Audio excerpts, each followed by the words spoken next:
So the next big piece of the house is the roof deck. And, trying to find access to the roof deck was a major challenge for us.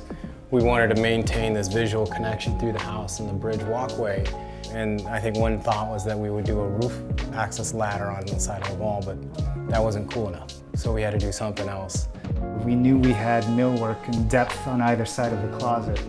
And so, the roof deck and ladder, it's not something that's used all the time. And so we had an idea to integrate that ladder into the millwork. The millworker, when I told him about this, he thought it was just someone else's home. He was like, yeah, I don't really want to deal with this, because he thought the architect was going to be a nightmare and they were going to just demand what they wanted to do. And when I told him it was my house, he was like, okay, I can get into that.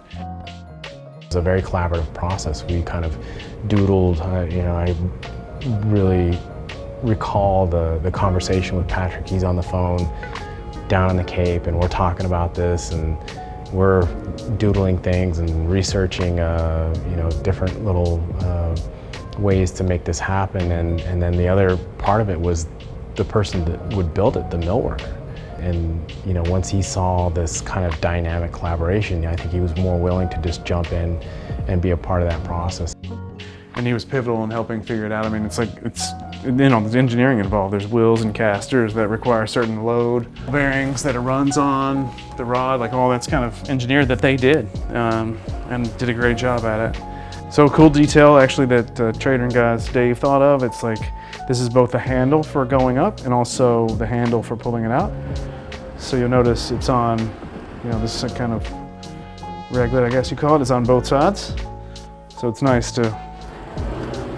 for retracting the stair, but also for holding on to as you walk up it. That was a pretty clever detail.